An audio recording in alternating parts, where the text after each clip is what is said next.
ಸ್ನೇಹಿತರೆ, ಎಲ್ಲರೂ ಕೂಡ ಇಂದಿನ ತರಗತಿಗೆ ಸ್ವಾಗತ. ಇಂದಿನ ತರಗತಿಯಲ್ಲಿ ನಾವು ದಿನಾಂಕ 7/12/2025 ನಡೆದಿರ್ತಕ್ಕಂಥ ಟಿಇಟಿ ಪ್ರಶ್ನೆ ಪತ್ರಿಕೆ 1 to 5 ಇದಕ್ಕೆ ಸಂಬಂಧಪಟ್ಟ ಹಾಗೆ ಸಂಭವನೀಯ ಕೀ ಉತ್ತರಗಳನ್ನು ನೋಡ್ತಾ ಹೋಗೋಣ ಬನ್ನಿ. ಅದಕ್ಕೂ ಮುನ್ನ ನೀವಿನ್ನು ನಮ್ಮ ಚಾನಲ್ ಸಬ್ಸ್ಕ್ರೈಬ್ ಮಾಡಿಲ್ಲ ಅಂದ್ರೆ ಸಬ್ಸ್ಕ್ರೈಬ್ ಮಾಡಿ ಅಂತ ಹೇಳ್ತಾ ಸ್ನೇಹಿತರೆ, ಇದು ಕನ್ನಡ ಭಾಷೆ ಮತ್ತು ಬೋಧನಾಶಾಸ್ತ್ರಕ್ಕೆ ಸಂಬಂಧಪಟ್ಟಂತಹ ಸಂಭವನೀಯ ಕೀ ಉತ್ತರಗಳಾಗಿರ್ತವೆ. ಮತ್ತೊಂದು ಖುಷಿಯ ವಿಚಾರ ಅಂದ್ರೆ ಸ್ನೇಹಿತರೆ, ಯಾರು ನಮ್ಮ ಕನ್ನಡ ಸಂಪೂರ್ಣ ವ್ಯಾಕರಣ ಮತ್ತೆ ಬೋಧನಾಶಾಸ್ತ್ರಗಳು ಜೊತೆಗೆ ಶಿಶುವಿಕನ ಸೈಕಾಲಜಿ, ಶಿಶುವಿಕನ ಮತ್ತು ಬೋಧನಾಶಾಸ್ತ್ರ ಈ ವಿಡಿಯೋಗಳನ್ನ ನೋಡಿರ್ತಿರೋ ಅವರಿಗೆ ಪತ್ರಿಕೆಯನ್ನ ಎದುರಿಸೋದಿಕ್ಕೆ ಈ ಒಂದು ಟಾಪಿಕ್ ಗಳಲ್ಲಿ ಯಾವುದೇ ರೀತಿ ಗೊಂದಲ ಆಗಿರೋದಿಲ್ಲ ಅಂತ ಹೇಳಿ ಭಾವಿಸ್ತಾ ಸ್ನೇಹಿತರೆ, ವಿಡಿಯೋಗಳನ್ನ ನೋಡಿದ್ರೆ ನಿಮ್ಗೆ ಗೊತ್ತಿರುತ್ತೆ ಅಂತ ಹೇಳ್ತಾ ಏನ್ ಸಂಭವನೀಯ ಕೀ ಉತ್ತರಗಳಿದಾವೆ ಅಂತ ನೋಡ್ತಾ ಹೋಗೋಣ ಬನ್ನಿ. ಇದು 7/12/25 ನಡೆದಿರ್ತಕ್ಕಂಥ ಕನ್ನಡ ಭಾಷೆ ಮತ್ತು ಬೋಧನಾಶಾಸ್ತ್ರಕ್ಕೆ ಸಂಬಂಧಪಟ್ಟಂತ ಕೀ ಉತ್ತರಗಳಾಗಿರ್ತವೆ. ಕೆಳಗಿನ ಗದ್ಯ ಭಾಗವನ್ನು ಓದಿ 1 ರಿಂದ 8ರವರೆಗಿನ ಪ್ರಶ್ನೆಗಳಿಗೆ ಉತ್ತರಿಸಿ ಅಂತ ಹೇಳಿ ಕೇಳಿದ್ರು. ಅದರಲ್ಲಿ 1ನೇ ಪ್ರಶ್ನೆಗೆ 3 ಸರಿಯಾದಂತ ಉತ್ತರ, 2ನೇ ಪ್ರಶ್ನೆಗೆ 2, 3ನೇ ಪ್ರಶ್ನೆಗೆ ಆಪ್ಷನ್ 2ನೇದು ಸರಿಯಾದಂತ ಉತ್ತರ, 4ನೇ ಪ್ರಶ್ನೆಗೆ 2, 5ನೇ ಪ್ರಶ್ನೆಗೆ 4ನೇ ಆಪ್ಷನ್ ಸರಿಯಾದಂತ ಉತ್ತರ, 6ನೇ ಪ್ರಶ್ನೆಗೆ 2ನೇದು, 7ನೇ ಪ್ರಶ್ನೆಗೆ 1ನೇದು, 8ನೇ ಪ್ರಶ್ನೆಗೆ 1ನೇದು ಸರಿಯಾದಂತ ಉತ್ತರ ಸ್ನೇಹಿತರೆ. ನೆಕ್ಸ್ಟ್ ಕೆಳಗಿನ ಪದ್ಯ ಭಾಗವನ್ನ ಓದಿ 9 ರಿಂದ 15ರವರೆಗಿನ ಪ್ರಶ್ನೆಗಳಿಗೆ ಉತ್ತರಿಸಿ ಅಂತೇಳಿ ಒಂದು ಆಪ್ಷನ್ ಅನ್ನ ಕೇಳಿದ್ರು. ಅದರಲ್ಲಿ ಇದನ್ನ ಕೇಳಿದ್ರು ಟಾಪಿಕ್ ಅನ್ನ. ಅದರಲ್ಲಿ 9ನೇದಕ್ಕೆ 2ನೇದು ಸರಿಯಾದಂತ ಉತ್ತರ, 10ನೇದಕ್ಕೆ 1ನೇದು, 11ನೇದಕ್ಕೆ 4ನೇದು, 12ಕ್ಕೆ 3, 13ಕ್ಕೆ 2ನೇದು, 14ನೇದಕ್ಕೆ 3ನೇದು, 15ನೇದಕ್ಕೆ 1ನೇದು ಸರಿಯಾದಂತ ಉತ್ತರ ಆಗಿದೆ ಸ್ನೇಹಿತರೆ. ಇದರಲ್ಲಿ ನಾನೇನು ಪ್ಯಾಸೇಜ್ ಅನ್ನ ಟೈಪ್ ಮಾಡೋ ಒಂದು ಪ್ರಯತ್ನ ಮಾಡಿದ್ದೆ. ಇದು ಸಂಭವನೀಯ ಕೀ ಉತ್ತರಗಳಾಗಿರೋದ್ರಿಂದ ಡೈರೆಕ್ಟ್ ಆನ್ಸರ್ ನ ಕೊಟ್ಟಿದ್ದೀನಿ. ಆದ್ರೆ ಮುಂದೆ ವ್ಯಾಕರಣಕ್ಕೆ ಸಂಬಂಧಪಟ್ಟಾಗ ಮತ್ತೆ ಬೋಧನಾಶಾಸ್ತ್ರಕ್ಕೆ ಸಂಬಂಧಪಟ್ಟಂತ ಪ್ರಶ್ನೆಗಳು ನೋಡ್ತಾ ಹೋಗೋಣ ಬನ್ನಿ. 8ನೇದಾಗಿತ್ತು ಅತ್ಯುತ್ತಮ ಪದದಲ್ಲಿರುವ ಸಂಧಿ ಯಾವುದು ಅಂತ ಹೇಳಿ ಕೇಳಿದ್ರು ಸ್ನೇಹಿತರೆ.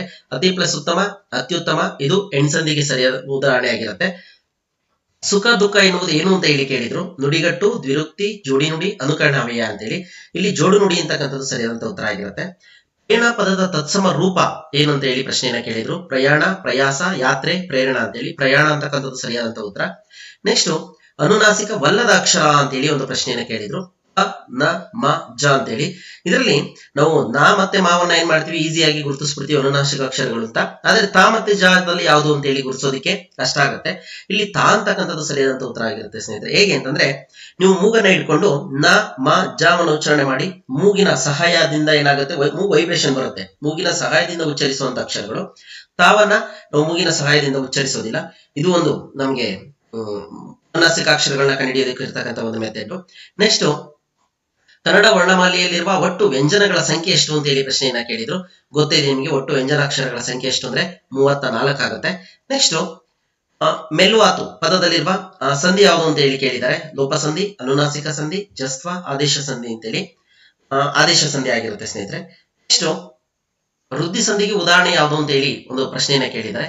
ಇಲ್ಲಿ ಸರಿಯಾದಂತ ಉತ್ತರ ಅಷ್ಟ ಪ್ಲಸ್ ಐಶ್ವರ್ಯ, ಅಷ್ಟೈಶ್ವರ್ಯ ಅಂತಕ್ಕಂಥದ್ದು ವೃದ್ಧಿ ಸಂಧಿಗೆ ಉದಾಹರಣೆ ಆಗಿರುತ್ತೆ.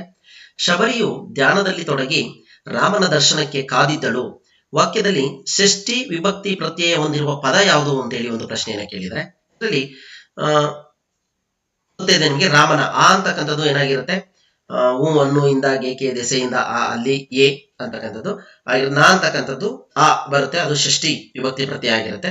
ನೆಕ್ಸ್ಟ್ ಭಾಷೆಯಲ್ಲಿ ಧ್ವನಿಯನ್ನು ಮಾಪನ ಮಾಡುವ ಘಟಕ ಯಾವುದು ಅಂತ ಹೇಳಿ ಒಂದು ಪ್ರಶ್ನೆಯನ್ನ ಕೇಳಿದರೆ. ಅದು ವರ್ಣ, ಸ್ವರ ನಾವು ಈಸಿಯಾಗಿ ಬಿಟ್ಬಿಡ್ತೀವಿ. ಇಲ್ಲಿ ಧ್ವನಿಮಾನ, ಆಕೃತಿಮಾನ ಅಂತ ಹೇಳಿ ಪ್ರಶ್ನೆ ಬರುತ್ತೆ. ಧ್ವನಿಮ ಅಂತಕ್ಕಂಥದ್ದು ಏನಾಗಿರುತ್ತೆ, ಸರಿಯಾದಂತ ಉತ್ತರ ಆಗಿರುತ್ತೆ ಸ್ನೇಹಿತರೆ. ಇನ್ನು 22ನೇ ಪ್ರಶ್ನೆ, ಮಾತೃಭಾಷಾ ಕಲಿಕೆಯು ಏನು ಅಂತ ಹೇಳಿ ಒಂದು ಪ್ರಶ್ನೆ ಕೇಳಿದರೆ.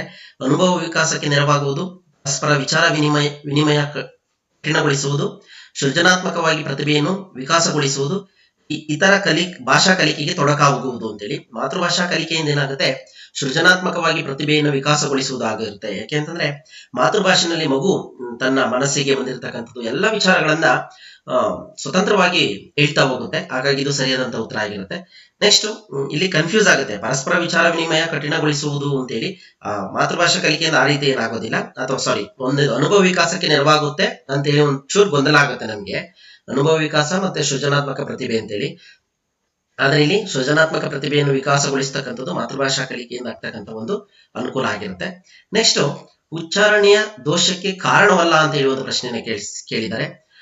ಶ್ವಾಸೋಚ್ಛ್ವಾಸ ತೊಂದರೆ, ಕಾಗುಣಿತ ಅಸಮರ್ಪಕ ಕಲಿಕೆ, ಅಲ್ಲಿನ ರಚನೆಯ ದೋಷ, ನಿರಂತರವಾಗಿ ವಾಕ್ಯಗಳನ್ನು ಉಚ್ಚರಿಸುವ ದೋಷ ಅಂತೇಳಿ 4 ಆಪ್ಷನ್ ಕೇಳಿದರೆ. ಸರಿಯಾದಂತ ಉತ್ತರ ನಿರಂತರವಾಗಿ ವಾಕ್ಯಗಳನ್ನು ಉಚ್ಚರಿಸುವ ದೋಷ.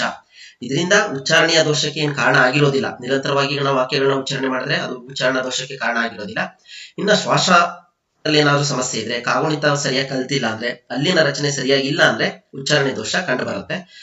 ನೆಕ್ಸ್ಟ್, ಭಾಷಾ ಪ್ರಯೋಗಾಲಯದಲ್ಲಿ ಪ್ರಧಾನ ನಿಯಂತ್ರಕ ಮತ್ತು ಮೇಲ್ವಿಚಾರಕ ಯಾರು ಅಂತ ಹೇಳಿ ಕೇಳಿದರೆ, ವಿದ್ಯಾರ್ಥಿನ, ಮುಖ್ಯಾಧ್ಯಾಪಕರ, ಭಾಷಾ ಶಿಕ್ಷಕರ, ಪೋಷಕರ ಅಂತೇಳಿ. ಇಲ್ಲಿ ಸರಿಯಾದಂತ ಉತ್ತರ ಬಂದು ಭಾಷಾ ಶಿಕ್ಷಕರೇ ಅವರೇ ಪ್ರಧಾನ ನಿಯಂತ್ರಕ ಮತ್ತೆ ಮೇಲ್ವಿಚಾರಕರಾಗಿರ್ತಾರೆ. ನೆಕ್ಸ್ಟ್ 25ನೇ ಪ್ರಶ್ನೆ, ಬೋಧನೋಪಕರಣಗಳಲ್ಲಿ ಶ್ರಾವ್ಯ ಉಪಕರಣ ಯಾವುದು ಅಂತ ಹೇಳಿ ಕೇಳಿದರೆ, ಶ್ರಾವ್ಯ ಅಂದ್ರೆ ಕೇಳಿಸಿಕೊಳ್ಳುವಂಥದ್ದು, ರೇಡಿಯೋ, ಧ್ವನಿ ಸುರುಳಿಗಳ, ಚಿತ್ರಗಳು, ಕರಿಯಲಗಿನ, ಪಠ್ಯಪುಸ್ತಕ, ನಿಘಂಟುನ, ವಾರ್ತಾಪತ್ರಿಕೆ, ಚಿತ್ರಫಲಕನ ಅಂತೇಳಿ. ರೇಡಿಯೋ ಮತ್ತೆ ಧ್ವನಿ ಸುರುಳಿ ಇವು ಶ್ರಾವ್ಯ ಉಪಕರಣಗಳಾಗಿರ್ತವೆ. ಸರಿಯಾದಂತ ಉತ್ತರ ರೇಡಿಯೋ, ಧ್ವನಿ ಸುರುಳಿ. ನೆಕ್ಸ್ಟ್ 26ನೇ ಪ್ರಶ್ನೆ, ಉಪನ್ಯಾಸ ವಿಧಾನದ ಉದ್ದೇಶಗಳಿಗೆ ಸಂಬಂಧಿಸಿದಂತೆ ಸೂಕ್ತವಲ್ಲದ ಹೇಳಿಕೆ ಅಂತ ಹೇಳಿ ಕೇಳಿದರೆ, ಇಲ್ಲಿ ವರ್ಗದ ಮೇಲೆ ನಿಯಂತ್ರಣ ಹೊಂದುವುದು, ಉತ್ತಮ ಸಂವಹನ ಕೌಶಲ್ಯ ಒದಗಿಸುವುದು, ಸಂಕ್ಷಿಪ್ತ ಮಾಹಿತಿ ಮಾತ್ರ ನೀಡುವುದು, ಪ್ರಮುಖ ವಿಚಾರಗಳನ್ನು ವಿವರಿಸುವುದು ಅಂತೇಳಿ. ಇಲ್ಲಿ ಉಪನ್ಯಾಸ ಅಂತಂದ್ರೆ ಇದು ಶಿಕ್ಷಕ ಕೇಂದ್ರಿತ ಬೋಧನಾ ಪದ್ಧತಿ ಆಗಿರುತ್ತೆ. ಇದರಲ್ಲಿ ಸರಿಯಾದಂತ ಉತ್ತರ ಬಂದ್ರು ಸಂಕ್ಷಿಪ್ತ ಮಾಹಿತಿ ಮಾತ್ರ ನೀಡುವುದು, ಇದು ಸೂಕ್ತವಲ್ಲದ ಹೇಳಿಕೆ ಆಗಿರುತ್ತೆ. ಇನ್ನು ವರ್ಗದ ಮೇಲೆ ನಿಯಂತ್ರಣ ಕರೆಕ್ಟ್ ಇದೆ ಆನ್ಸರ್. ಉತ್ತಮ ಸಂವಹನ ಕೌಶಲ್ಯ ಒದಗಿಸುವುದು ಕರೆಕ್ಟ್ ಇದೆ. ಪ್ರಮುಖ ವಿಚಾರಗಳನ್ನು ವಿವರಿಸುವುದು ಇದು ಉಪನ್ಯಾಸ ಪದ್ಧತಿಯ ಉದ್ದೇಶಗಳಾಗಿರುತ್ತೆ. ಆದರೆ ಸಂಕ್ಷಿಪ್ತ ಮಾಹಿತಿ ಮಾತ್ರ ನೀಡುವುದು ಉಪನ್ಯಾಸ ಪದ್ಧತಿಯ ಲಕ್ಷಣ ಆಗಿರೋದಿಲ್ಲ. ನೆಕ್ಸ್ಟ್ 27ನೇ ಪ್ರಶ್ನೆ, ಲಿಖಿತ ಪರೀಕ್ಷೆಯ ನ್ಯೂನ್ಯತೆಯಾಗಿದೆ, ದೋಷ ಆಗಿದೆ ಅಂತ ಕೇಳಿದ್ದಾರೆ. ಲಿಖಿತ ಉತ್ತರಗಳನ್ನು ಮೌಲ್ಯಮಾಪನ ಮಾಡುವುದು, ನಕಲು ಮಾಡುವ ಸಾಧ್ಯತೆ ಇದೆ, ದೀರ್ಘಕಾಲದವರೆಗೆ ಸಂಗ್ರಹಿಸಲು ಸಾಧ್ಯ, ಒಂದು ಅಥವಾ ಹೆಚ್ಚಿನ ಉದ್ದೇಶಗಳನ್ನು ಮೌಲ್ಯಮಾಪನ ಮಾಡಬಹುದು ಅಂತೇಳಿ. ಲಿಖಿತ ಪರೀಕ್ಷೆಯ ನ್ಯೂನ್ಯತೆ, ನಕಲು ಮಾಡುವ ಸಾಧ್ಯತೆ ಇದೆ. ಲಿಖಿತ ಪರೀಕ್ಷೆನಲ್ಲಿ ಏನ್ ಮಾಡ್ತಾರೆ, ಕಾಪಿ ಮಾಡೋ ಸಾಧ್ಯತೆ ಇರುತ್ತೆ. ಇನ್ನು ಮಿಕ್ಕಿದವೆಲ್ಲ ಕರೆಕ್ಟ್ ಇದೆ. ಲಿಖಿತ ಉತ್ತರಗಳನ್ನು ಮೌಲ್ಯಮಾಪನ ಮಾಡುವುದು, ದೀರ್ಘಕಾಲದವರೆಗೆ ಸಂಗ್ರಹಿಸಲು ಸಾಧ್ಯ, ಒಂದು ಅಥವಾ ಹೆಚ್ಚಿನ ಉದ್ದೇಶಗಳನ್ನು ಮೌಲ್ಯಮಾಪನ ಮಾಡಬಹುದಾಗಿದೆ. ಆದ್ರೆ ನ್ಯೂನ್ಯತೆ ಯಾವುದು ಅಂತಂದ್ರೆ ಮಕ್ಕಳು ಕಾಪಿ ಹೊಡೆಯುವಂತ ಸಾಧ್ಯತೆ ಇರುತ್ತೆ ಅಂತಕ್ಕಂಥದ್ದು ನ್ಯೂನ್ಯತೆ ಆಗಿರುತ್ತೆ ಸ್ನೇಹಿತರೆ. ನೆಕ್ಸ್ಟ್, ವಸ್ತುನಿಷ್ಠ ಪರೀಕ್ಷೆಗಳ ವಿಧಾನವಲ್ಲ ಅಂತ ಹೇಳಿ ಕೇಳಿದರೆ, ವಸ್ತುನಿಷ್ಠ ಅಂದ್ರೆ ಮಲ್ಟಿಪಲ್ ಚಾಯ್ಸ್, ಕಿರು ಉತ್ತರಗಳನ್ನು ನೀಡುವ ಪರೀಕ್ಷೆ ಕರೆಕ್ಟ್ ಇದೆ. ಹೊಂದಿಸಿ ಬರೆಯುವ ಪರೀಕ್ಷೆ ಕರೆಕ್ಟ್ ಇದೆ. ಮಲ್ಟಿಪಲ್ ಚಾಯ್ಸ್ ಅಂದ್ರೆ ಇವೆಲ್ಲ ಇರುತ್ತೆ. ವಿವರಿಸಿ ಬರೆಯುವ ಪರೀಕ್ಷೆ, ಒಂದು ವಾಕ್ಯ ಅಥವಾ ಶಬ್ದದಲ್ಲಿ ಉತ್ತರ ನೀಡುವ ಪರೀಕ್ಷೆ ಅಂತೇಳಿ. ಇಲ್ಲಿ ವಿವರಿಸುವ ಡಿಸ್ಕ್ರಿಪ್ಷನ್ ಅಂತಂದ್ರೆ ಅದು ಎಸ್ಸೆ ರೇಟಿಂಗ್ ಆಗುತ್ತೆ. ವಸ್ತುನಿಷ್ಠ ಪರೀಕ್ಷೆ ವಿಧವಲ್ಲ ಆಗಿರುತ್ತೆ. ವಿವರಿಸಿ ಬರೆಯುವ ಪರೀಕ್ಷೆ ಇದಕ್ಕೆ ಸೇರೋದಿಲ್ಲ, ಸರಿಯಾದಂತ ಉತ್ತರ ಆಗಿರುತ್ತೆ. ನೆಕ್ಸ್ಟ್ 29ನೇ ಪ್ರಶ್ನೆ, ಪ್ರತಿಭಾವಂತ ವಿದ್ಯಾರ್ಥಿಯ ಗುಣಲಕ್ಷಣವಲ್ಲ ಅಂತ ಹೇಳಿ ಒಂದು ಪ್ರಶ್ನೆ ಕೇಳಿದರೆ, ವಯಸ್ಸಿಗೆ ಮೀರಿದ ಅವಧಾನ ಇರುತ್ತದೆ ಕರೆಕ್ಟ್ ಇದೆ. ಇದು ಪ್ರತಿಭಾವಂತ ವಿದ್ಯಾರ್ಥಿಯ ಲಕ್ಷಣ ಆಗಿರುತ್ತೆ. ಸಾಧನೆಯ ಹಂಬಲವಿರುತ್ತದೆ ಕರೆಕ್ಟ್ ಇದೆ. ಆದ್ರೂ ನಾವು ಹೊಸದನ್ನ ಸಾಧಿಸಬೇಕು ಅಥವಾ ಸಾಧನೆಯನ್ನ ಮಾಡಬೇಕು ಅಂತೇಳಿ.